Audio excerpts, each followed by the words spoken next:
Hello, welcome to my channel, and this is Navsi. Right, so for today's video, our topic is regarding about toxic Filipino traits. Alam kong maraming interesado sa topic na yan. So, gumawa na ako talaga ng kodigo para easy for me na i-discuss ang topic na ito. So, Filipino are very much well known for a lot of things and talents, positive things such as singing, pageants, especially hospitality and beautiful beaches. But we are all aware for that perfection. Siyempre, hindi perfect lahat, diba? Meron ding negativity. So, like I said, nobody is perfect nga. So, is an illusionary concept, and that comes from a form of some traits that we may find a bit toxic in the blog post.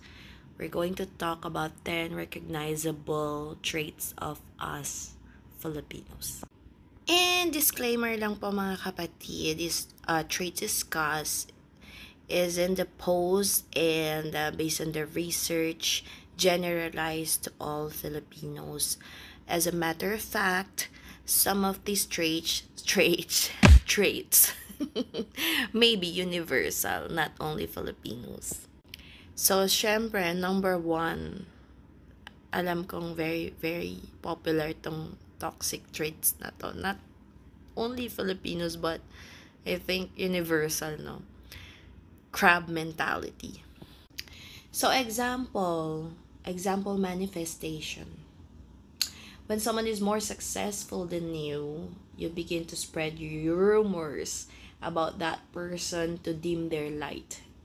So, it means, kapag meron tayong nakikitang nakakaangat sa atin, syempre, magsisimula tayong magkalat ng bad topics, issues, image regarding to that person para magmukha siyang masama at magmukha siyang hindi kaaya-aya sa lahat ng tao. Another subtle manifestation. Remember the times when you feel like skipping classes and then you want your friends to do the same? Yes. This some form of crab mentality, like ayaw mong ikaw lang yung mapahamak. In short, pumapasok yung word na damay-damay na to. Number 2, syempre, andyan yung salitang noong panahon namin and during our time. So, ano nga ba yun? Sample manifestation again, people of older generation saying our younger generation are too sensitive daw. A generation is too sensitive, yung panahon natin ngayon versus sa old times nila, because during their time nga naman they experienced worst. And then, why is it toxic? So, meaning, wag nating ikumpara kung anong pinagdaanan natin sa panahon, kung anong meron tayo noon versus sa ngayon, at don't validate someone's feelings regarding sa iyong experience, kasi kung ano man yung nangyayari sa panahon yung noon is maybe hindi na yan applicable or pwedeng i-apply sa panahon ngayon, dahil bawat henerasyon, bawat oras, bawat panahon ay nagbabago. So, hindi natin pwedeng i-compare yung ating pinagdaanan sa pinagdadaanan ng kapwa natin ngayon. Dahil hindi pare-pareho ang pinagdadaanan ng mga bawat tao at hindi pare-pareho yung tigas ng damdamin ng bawat isa sa atin. So, stop comparing yourself, your time, versus sa isang tao at pinagdadaanan niya ngayon. Number 3, yung salitang, bakit hindi mo gayahin si? Siyempre, talamak yung salita na yan sa ating mga magulang, mostly, or sa mga nakakatanda sa atin or friends natin. So, bakit hindi mo gayahin si ganito, si ganyan? Well, paano may improve yung sarili mo? Or paano niya ma-improve yung sarili niya kung you keep on comparing him doon sa isang tao? hayaan yung lumabas yung uniqueness niya, yung talent niya. I-enjoy niya yung sarili niya, how she is, how he is. And don't command her or him na gayahin si ganito, ganyan. Let them be happy kung anong gusto nilang gawin. At syempre, kahit sa sarili natin, kapag hindi tayo masaya sa ginagawa natin, hindi tayo mag-shine. For example, sa work, kahit gaano kalaki yung sweldo mo, if you're not happy, hindi ka magiging successful. But, even your sahod is not too much, but if you're happy, of course, mag-grow ka. Next is ginagawang retirement benefit yung kanilang mga anak. So, paano nga ba yun? So, andyan yung mga pinag-aral kita, pinalaki kita. So, kailangan maging ganito ka, maging ganyan ka. Yung iba kasi mga magulang, like, alam ko naman na every parents want kung anong best for their kids, diba? Pero minsan nakakasakal nga siya. Like, i-apply niyo yung number 3. Ayan natin yung mga anak natin din na what they want. Supportahan natin. Well, I don't have anak yet. Wala pa ako anak. Pero, ayan, based on my knowledge lang sa observation natin, most of the parents, well, hindi ko to opinion, pero this is by research, no? Based on the research ng ating mga scholars or mga mas nakakaalam. So, diniscuss lang natin. So, hindi rin siya maganda. Minsan, dun pumapasok yung word na nakasasakal ka sa ganong sitwasyon.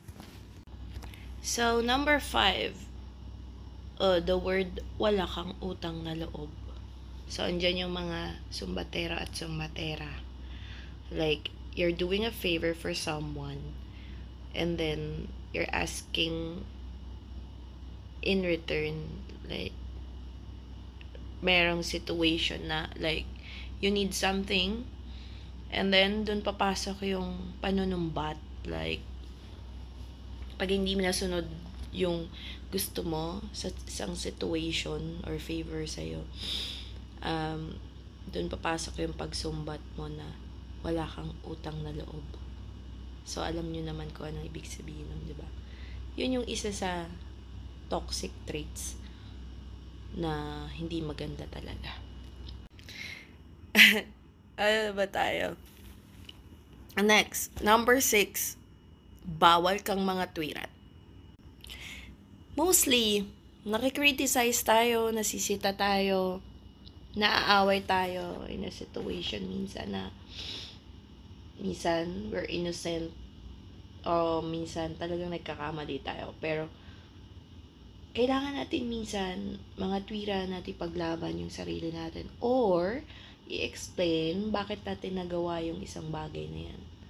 Pero yung isa sa toxic traits nating mga Pilipino, but not only nating mga Pilipino, maybe in general, universal. Minsan yung mga taong mataas masyado sa sarili is ayaw kang pangatwiranin, pa-explainin, at bawal kang mga twiran. Next is unappreciative of privileges. So, ano nga ba yun? Example, pumunta tayo ng birthday party, kasal, debut, or whatever occasion yung aatenan natin. Aminin nyo na sa hindi. Most of us, in-invite ka na nga lang at naki-attend ka dun sa party, but andun yung pipintasan mo yung kung ano yung makita mo dun, or yung pagkain, like, ano ba yan? Di naman masarap. Ano ba yan? Yan lang. Yung mga ganun na mga traits, diba? That's one of the toxic traits nating mga Pilipino. At aminin nyo yan. Mga guilty, amamin. Eto, napaka-famous nito. Sigurado to, maraming tatamaan. Tayong mga Pilipino, well, not me, English is the basis of intelligence. Example, um, marami sa atin mahilig mag-English, pero mali yung grammar, and then using English, and then pag nagkamali ka, sasabihin, bobo ka. Well, English is just a language, you know? It's not a basis of intelligence. Kaya wag natin yon gawin sa kapwa natin. Well, it's a toxic trait nga naman. English is just a language. So, it's not a basis of intelligence or katalinuhan. So, meaning, kapag hindi ka marunong magtagalog, you're also bobo. So, meaning, if you don't know how to speak this language, and this language, you're bobo. Think about it. English is just a language. Number 9. Ito, minsan guilty ako dito.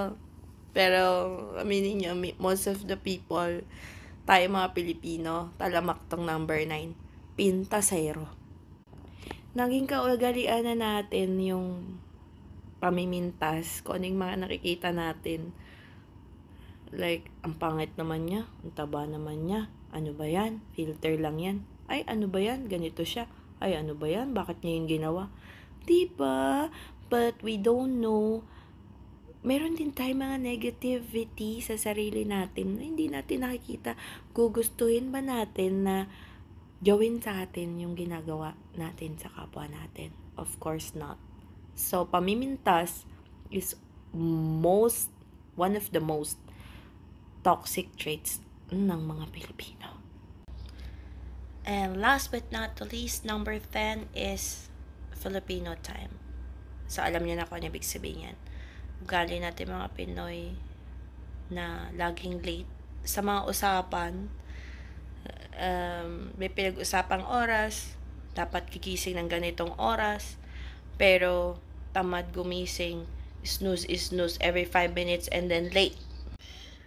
Disclaimer! Ayan, na-topic lang natin yung mga Filipino toxic traits, no?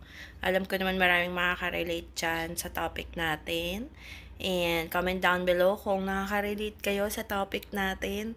And disclaimer again, research lang po yan in general. At napag-usapan lang naman natin as a content. Ayan. Thank you so much, everyone.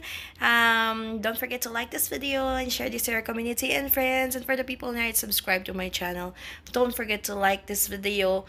At isubscribe nyo na, hit the bell button so you guys updated to my live stream premieres and videos. Again, this is Napsy.